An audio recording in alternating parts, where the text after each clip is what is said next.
9장 6절부터 15절입니다. 시작.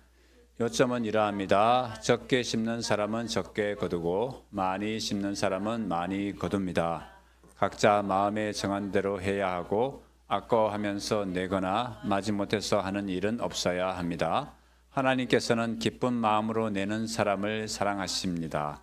하나님께서는 여러분에게 온갖 은혜가 넘치게 하실 수 있습니다. 그러므로 여러분은 모든 일에 언제나 쓸 것을 넉넉하게 가지게 되어서 온갖 선한 일을 얼마든지 할 수 있습니다. 이것은 성경에 기록한 바 그가 가난한 사람들에게 아낌없이 뿌려주셨으니 그의 의가 영원히 있다 한 것과 같습니다. 심는 사람에게 심을 씨와 먹을 양식을 공급하여 주시는 하나님께서 여러분에게도 씨를 마련하여 주시고 그것을 여러 갑절로 늘려주시고 여러분의 의의 열매를 증가시켜 주실 것입니다. 하나님께서 여러분을 모든 일에 부유하게 하심으로 여러분이 후하게 헌금을 하게 될 것입니다.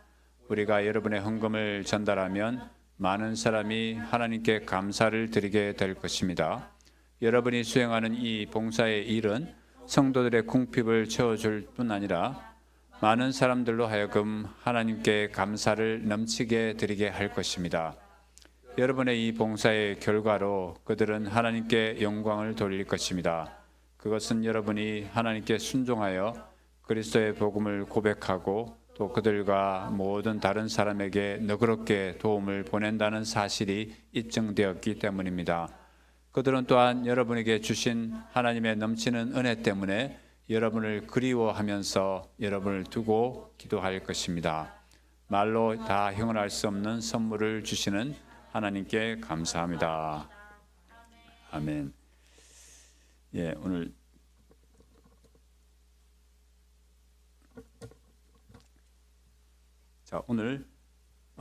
고린도 후서 9장 말씀을 가지고 넘치는 은혜, 넘치는 감사라는 제목으로 하나님의 그 은혜를 좀 같이 나눌 수 있길 원합니다. 제가 질문을 할 텐데 한번 대답을 해보세요. 은혜가 풍성하면 감사가 넘치죠? 네, 아멘 맞죠? 자, 은혜를 풍성히 받은 사람은 그 은혜가 얼마나 대단한지를 알면 알수록 감사를 더 많이 하게 되죠. 아마 아이들이 생각지도 못한 선물을 받게 되면 진짠가 하고 눈이 동그래지고 뭐 깜짝 놀라겠지만 땡큐를 막 연발하겠죠. 아마 우리 어른들도 이렇게 깜짝 놀랄 선물을 받게 되면 진짜 정말 놀라운 거라면 이게 꿈인가 생신인가 그냥 꼬집어봐 하고 이렇게 하기도 하고 우리 좀 썰렁하지만 그렇게 하잖아요. 그거는 이제 그만큼 이렇게 은혜를 내가 받았다 생각하면 또 좋고 기쁘고 그렇기 때문에 또 감사의 말을 더 많이 하게 되는 것이 너무나 당연한 우리의 그 반응인 것 같습니다. 그래서 우리가 은혜가 넘치면 감사도 넘친다 이 말을 너무나 잘 이해할 줄 압니다. 자, 잘 이해하시죠? 네. 그러면 오늘 교훈을 다 이해했으니까 오늘 설교는 이것으로 마치겠습니다. 해도 될까요? 예. 그러려면 제가 이 자리에 안 섰겠죠. 자, 오늘 사실 풍성한 은혜 하면 우리가 흔히 생각하는 것이 자연스럽게 내가 받은 은혜를 생각하거든요. 당연히 넘치는 감사도 마찬가지로 내가 받은 은혜 때문에 내가 감사하는 것을 생각을 하게 되죠. 그런데 오늘 본문에서 우리가 생각해 보는 그 은혜는 조금 그것과 좀 다른 것 같아요. 분명히 하나님께서 주셔서 내가 받은 은혜, 또 고린도 교회가 받는 은혜 맞아요.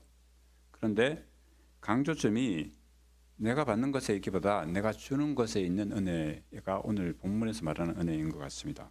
그리고 감사 역시도 풍성한 감사, 넘치는 감사할 때 그 감사가 내가 받은 것 때문에 내가 감사하는 게 아니고 다른 사람이 그 감사하는 그 감사가 넘친다는 그걸 지금 말해주고 있는 것 같아요.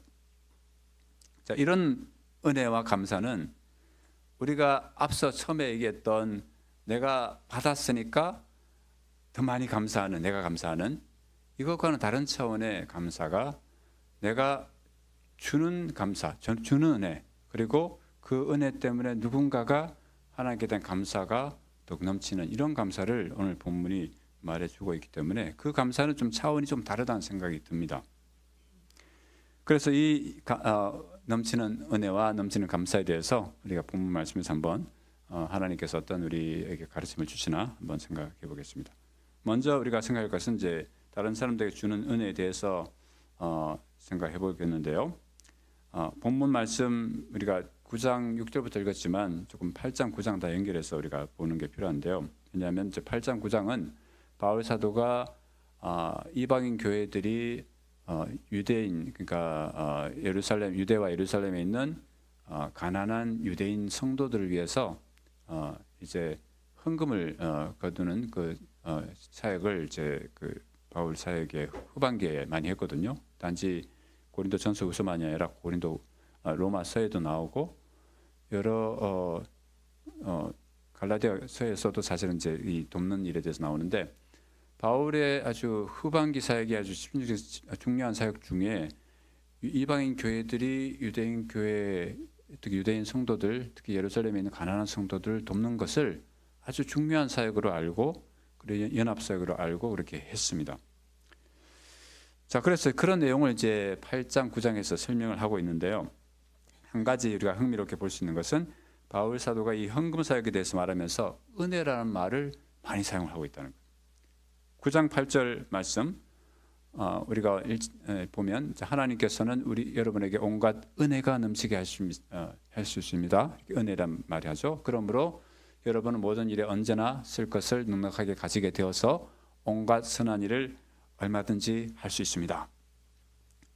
분명히 이 은혜는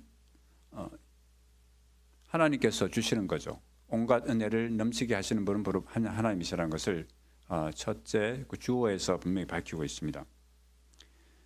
하나님이 고린도 교회 성도들에게 이렇게 은혜를 넘치게 하는, 온갖 은혜를 넘치게 하시는 분이시라는 것을 바울이 먼저 고백을 하고, 그리고 이 온갖 은혜는 다른 사람들에게 온갖 선한 일들을 얼마든지 할 수 있게 하는 은혜라고 또 말을 합니다. 자, 이 온갖 선한 일들 중에 특별히 바울이 관심을 두고 있는 것은 예루살렘의 가난한 그 유대인 성도들을 돕는 일, 그것이 아주 중요한 선한 일에 포함이 되어 있습니다. 그 선한 일은 이제 그들을 위해서 교회들이 이제 구제 헌금을 걷어서 이제 보내는 그런 사역이었습니다. 그렇게 헌금에 참여하는 것을 선한 일이라고 그러고, 그 선한 일은 근본적으로 하나님이 주시는 은혜의 또 증거를 이렇게 말하고 있습니다. 자, 이렇게 고린도 교회 성도들이 하나님께로부터 넘치게 받은 은혜가 다른 사람들에게 선물을 주는 일과 특별히 연관이 되기 때문에 바울 사도는 바울 이방인 교회들이 유대인 성도들을 위해서 하는 이 헌금 사역에 참여하는 것을 은혜라고 이제 설명하기를 단지 9장에서만이 아니라 1장과 8장에서 이렇게 계속 설명하고 있어요. 잠깐 우리가 볼게요. 고린도후서 1장에 보면 15절 16절에 오늘 세 번역을 제가 봅니다. 바울이 고린도에 사실 두 번째 방문을 했어요. 고린도후서를 쓰기 전에. 그런데 그때 가서 바울 사도가 내가 여러분에게 이렇게 헌금의 사역의 일을 한번 경험을 하게 했는데, 다음에 내가 마게도냐로 갔다가 다시 여러분에게 와서 여러분이 또 한 번 그런 은혜에 참여할 수 있도록 하겠습니다. 이렇게 그 계획을 그렇게 말하고 갔거든요. 그 말을 이제 15절 16절에 이렇게 설명하는 거예요. 15절 16절 보시면 이러한 확신이 있으므로 먼저 나는 여러분에게 가기로 마음을 먹었습니다. 순서로 따지면 마게도냐 위쪽에 데살로니가 빌립보 쪽에 돌아서 이렇게 가면 그리고 고린도에서 바로 예루살렘으로 가면 될 텐데, 바울은 이 어떤 이유로 고린도 교회를 갑자기 방문을 하게 됐고, 그때 헌금에 대한 얘기를 하고 그렇게 격려를 했습니다. 그리고 내가 다시 마게도냐로 갔다가 다시 오겠습니다. 이렇게 말할 때 그것을 여러분으로 하여금 두 번 다시 은혜를 받게 하려 한다고 이렇게 설명을 합니다. 자, 헌금하는 사역에 참여하는 것을 은혜를 받게 한다라고 그렇게 표현을 하고 있어요. 16절에 나는 여러분에게 들러서 마게도냐로 갔다가 마게도냐에서 다시 여러분에게 와서 여러분의 도움을 받아서 유대로 갈 작정이었습니다. 계속 이제 설명하는 것이 똑같죠. 헌금 사역을 2번 할 수 있도록 그렇게 여러분에게 그런 기회를 그렇게 참여할 수 있는 기회를 드리겠습니다. 그런데 그것을 은혜라고 표현을 합니다. 유대에 가난한 성도들 위한 헌금을 이렇게 2차 방문을 해서 바울이 이렇게 여러분에게 또 한 번 이렇게 참여할 수 있는 그런 은혜를 은혜에 참여하도록 하겠습니다라고 이렇게 말을 했고, 그다음에 고린도후서 8장에 가면요, 8장 1절에서 바울 사도가 이 고린도 교회 말고도 이런 헌금의 일에, 헌금 사역의 일에 참여하는 교회에 대해 소개를 하고 있는데, 그 교회는 바로 그 마게도냐에 있는 교회예요. 고린도는 아가야라는 지역에 있는 것이고, 이 마게도냐에 있는 교회인데, 그 8장 1절부터 3절 잠깐 보시면, 형제 자매 여러분, 우리는 하나님께서 마케도니아 여러 교회에 베풀어 주신 은혜를 여러분에게 알리려고 합니다. 자, 은혜에 대해서 말하죠. 은혜. 근데 2절부터 보시면, 그들은 큰 환난의 시련을 겪으면서도 기쁨이 넘치고 극한 가난에 쪼들리면서도 넉넉한 마음으로 남에게 베풀었습니다. 3절, 내가 증언합니다. 그들은 힘이 닿는 대로 구제하였을 뿐만 아니라 오히려 힘에 지나도록 자원하여서 하였습니다. 무슨 말인가 하면, 마게도냐에 있는 교회들 역시도 은혜에 참여했다고 말하고, 그 은혜는 다름이 아니라 이 이방인 교회들이 유대에 있는 또 예루살렘에 있는 가난한 성도들을 돕는 일에, 헌금 사역의 일에 참여하는 것을 다시 은혜라고 표현을 합니다. 이제 8장 6절에서 바울 사도가 이제 디도라는 사역자를 고린도에 보내서 이제 고린도 교회가 이 은혜의 일을 착수하도록 그렇게 했는데, 그것을 잘 완수하도록 돕기 위해서 이제 이 디도를 보냈다고 말하면서 이제 8장 7절에서 이제 이렇게 또 설명을 합니다. 오직 너희는 믿음과 말과 지식과 모든 간절함과 우리를 사랑하는 이 모든 일에 풍성한 것 같이 이 은혜에도 풍성하게 할지니라. 요거는 이제 우리 개혁판으로 했는데, 자, 은혜라는 말이 계속 반복이 되는데, 결국 이 은혜는 주는 은혜예요. 이 가난한 성도들에게 그들의 필요를 돕기 위해서 내가 아낌없이, 마게도냐 교회는 힘에 지나도록 자원해서 기쁨으로 이렇게 드리는 그런 일에 참여하는 것을 은혜가 풍성하다 이렇게 표현을 하고 있는 거죠. 자, 이렇게 함으로써 어디에 있던 교회든지 간에 분명히 바울이 생각하는 이 은혜는 내가 받아서 좋은 그 은혜가 아니라 내가 줘서 그것에 주는 것에 참여하도록 나에게 풍성히 그런 기회를 주시고 또 여건을 주시고 마음을 주시는 그 하나님의 은혜를 지금 말하고 있는 거죠. 어떻게 보면 우리가 가난한 사람을 도와주든 뭐 교회에 헌금을 하든 어떤 방식으로 내 돈을 쓰는 것은 내 주머니에 돈이 빠져나가는 거예요. 그죠?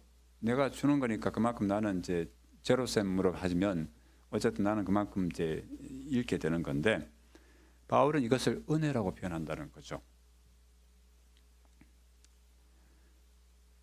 그래서 제가 처음에 말한 그 은혜, 내가 받아서 받는 은혜와는 아주 차원이 다른 은혜를 바울 사도가 지금 오늘 8장 9장에서 말하고 있다, 이렇게 볼 수가 있는 거죠. 자, 이렇게 이와 같은 은혜가 풍성하다 할 때, 그 교회 안에 풍성하든 내 개인에게 풍성하다 할 때, 그럼 어떤 결과가 있을 거냐?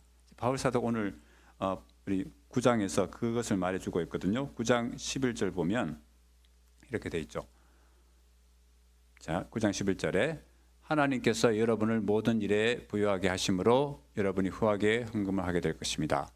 우리가 여러분의 헌금을 전달하면 어떻게 해요? 많은 사람이 하나님께 감사를 드리게 될 것입니다. 자, 교회 안에 이렇게 한 차원 높은 은혜가 풍성하게 될 때, 그때 그 선물을 받은 사람들이 하나님께 대한 감사를 드리게 되는 일이 일어나고요.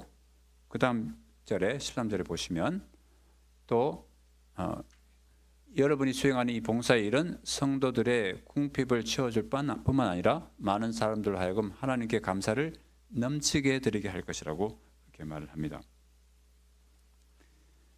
그러니까 내가 받아서 내가 기쁘고 내가 감사하는 것은 너무 당연한 건데, 그런데 지금 또 한층 높은 차원의 은혜가 풍성하고 또 감사가 넘치는 것은 내가 주고 또 다른 누군가가 그런 은혜로 인해서 하나님께 감사가 더 넘쳐나는 이런 은혜를 바울 사도가 지금 이렇게 말해주고 있다고 이렇게 생각을 합니다. 그리고 그것이 하나의 결과인데, 그걸 조금 더 말을 바꿔서 13절에서는 이렇게 표현을 합니다. 13절에 여러분의 이 봉사의 결과로 그들은 하나님께 영광을 돌릴 것입니다. 그것은 여러분이 하나님께 순종하여 그리스도의 복음을 고백하고 또 그들과 모든 다른 사람에게 너그럽게 도움을 보낸다는 사실이 입증되었기 때문입니다. 유대와 예루살렘의 그 가난한 성도들이, 이방인 성도들이 자기를 본 적도 없고 정말 만난 적도 없고 전혀 개인적으로 연관이 없는 그 성도들이 자신들의 그 어려운 처지를 너무나 긍휼히 여기고 이렇게 물질을 후히 내어서 돕는 것을 보면서 그들이 정말 이방인 신자들이 정말 하나님을 믿고 또 하나님께 순종하는 것이 정말이구나. 그들이 그리스도의 복음을 제대로 이해하고 그 복음대로 살아가려고 하는 그것이 정말이구나. 그들이 또 다른 모든 사람들에게 보낸, 자기들에게도 도우겠지만 너그럽게 도움을 보낸다는 이 사실이 정말 그들의 신앙이 참되다는 것을 정말 이렇게 너무나 잘 보여주는구나. 이런 생각을 하면서 그들이 하나님께 대한 영광이 막 입에서 넘쳐나는 것을, 그런 결과가 있을 거라고 이렇게 말을 하는 거죠. 우리가 한 사랑의 실천 때문에 누군가가 하나님께 대한 감사가 넘치고 하나님께 드리는 영광이 그만큼 더 풍성해진다면 이보다 더 기쁜 일이 어디 있습니까? 다른 사람이 나 때문에 하나님께 감사하고 하나님께 영광을 돌리는 것을 보면서 내가 이제 여기 본문에서 말하지 않았지만 얼마나 큰 기쁨과 감사를 또 누리겠습니까? 이거는 내가 누군가에서 뭔가를 받아서 누리는 기쁨과 감사는 다른 차원의 감사고 기쁨인 것 같습니다. 자, 우리가 지금 이제 성탄절을 앞두고 다들 이제 사랑으로 정성껏 선물 준비하고 또 주고받는 일에 어느 때보다 관심이 많죠. 이런 때 우리 주님의 교회 모든 성도들은 선물을 받기 때문에 감사하고 또 이렇게 기쁨을 누리는 그런 것보다 오히려 내가 사랑을 베풀고 주기 때문에, 줄 수 있는 은혜 때문에 내가 기쁘죠. 또 받는 사람이 또 그만큼 감사가 넘치고 또 그것 때문에 또 그 사람의 입술에서 하나님께 대한 영광의 찬송이 나온다면 이거보다 더 복된 일이 뭐가 있을까? 이 성탄의 계절에 그런 생각을 해봅니다. 그런데 이게 다가 아니고 이제 바울 사도가 또 다른 결과가 있을 거라고 하는데 그 다음 절이에요. 14절을 보시면 자 14절에 그들은 또한 여러분에게 주신 하나님의 넘치는 은혜 때문에 여러분을 그리워하면서 여러분을 두고 기도할 것입니다. 하나님이 고린도의 이방인 신자들에게 주신 정말 후히 줄 수 있게 하신 그 은혜 때문에 유대의 그 성도들이 이방인 신자들을 그리워할 것이라고 합니다. 한 번도 본 적이 없는데 도움을 준 고린도 교회 성도들에 대해서 그들의 애정이 깊어지는 거예요. 너무나 그들을 보고 싶어 할 것이고 그리워한단 말, 그런 말로 이절 이해를 했습니다. 그리고 한 번도 본 적이 없지만 이렇게 사랑을 베풀어준 그 이방인 성도들 위해서 그들이 기도한다고. 물질적으로 줄 수는 없지만 영적으로 그들이 또한 좋은 것으로 그들을 위해서 하나님 앞에 기도하는 그런 결과가 있을 거라고 말합니다. 참 아름답지 않습니까? 바울은 이방인 교회들의 헌금 사역을 통해서 이방인 신자들과 예루살렘의 유대인 신자들이 이렇게 사랑으로 더욱 하나가 되고 또 서로를 보고 싶어하고 또 서로를 위해서 기도하는 이 아름다운 모습을 그려보고 있는 거예요. 이런 은혜가 넘쳤으면 좋겠다. 이런 감사가 정말 넘쳤으면 좋겠다. 그래서 지금 이런 헌금 사역은 늘 교회 안에서 설교하기 어려운 거죠. 그런데 이런 헌금에 대해서 얘기하면서 사실은 더 큰 원리 가운데는 넘치는 은혜가 또한 넘치는 그 감사를 가져오는데, 그것은 우리가 생각하는 단순한 차원에서 내가 받았으니까 그러니까 감사한다 이런 차원을 훨씬 넘어서는 그런 은혜와 감사를 오늘 본문 말씀에서 가르쳐주고 있는 것 같습니다. 그리고 사실 예수님께서 그 말씀하신 것을 이제 바울 사도가 밀도에서 이제 에베소 교회 장로들을 이제 만나서 할 때 이제 예수님이 하신 말씀을 기억하라 하고 하면서 주는 것이 받는 것보다 귀하다라고 이렇게 말을 이렇게 계속 기억하라고 말합니다. 어쨌든 우리가 주는 것이 받는 것보다 귀하다. 주는 은혜가 받는 은혜보다 훨씬 더 값지고 또 하나님께 더 큰 감사와 영광을 드리게 되는, 물론 나도 감사하죠. 그러나 더 많은 사람들이 그 감사에 참여하게 되는 그런 결과를 가져온다는 것을 우리가 봅니다. 오늘 본문에서 9장 10절에서 바울은 이렇게 말합니다. 심는 사람에게 심을 씨와 먹을 양식을 공급하여 주시는 하나님께서 여러분에게도 씨를 마련하여 주시고 그것을 여러 갑절로 늘려주시고 여러분의 의의 열매를 증가시켜 주실 것입니다. 하나님께서 우리의 매일의 삶 가운데서 특히 우리 성탄절을 맞는 우리에게 뿌리고 심을 씨앗도 풍성히 주시고 먹을 양식도 공급해 주시기를 우리가 정말 간절히 기도합니다. 베풀고 주시는 은혜가 더욱 우리 교회에 넘쳐서 우리가 하나님의 의를 드러내는 그 의의 열매가 우리 가운데서 더욱 풍성해 맺히기를 간절히 바랍니다. 우리 교회가 하는 작은 사랑의 실천, 또 우리가 개인적으로 하는 사랑의 실천들이 다른 사람들이 더욱 하나님께 감사와 영광의 찬송을 풍성히 드릴 수 있게 되는 그런 결과가 있기를 간절히 기도합니다. 함께 기도하겠습니다. 하나님 감사합니다. 우리가 부족하지만 하나님께서 이렇게 줄 수 있는, 후히 줄 수 있는 그런 은혜를 주시고 그 은혜 때문에 또 다른 사람들이 하나님께 대한 감사가 넘치고 또 하나님께 더욱 영광의 찬송을 드리는 이런 놀라운 일들이 일어나게 하시고 우리가 또 그런 일을 경험하면서 우리도 하나님께 대한 감사와 또 찬송이 더욱 넘쳐서 서로가 사랑 안에서 정말 하나님께서 기대하시고 바라시는 그런 하나된 공동체, 주님의 영광 드러내는 먹든지 마든지 무엇을 하든지 하나님의 영광을 위해 살아는 그 말씀을 실천하고 의의 열매를 풍성히 맺는 교회 우리 모두 될 수 있게 주여 우리를 도와주옵소서. 예수님 이름으로 기도합니다. 아멘.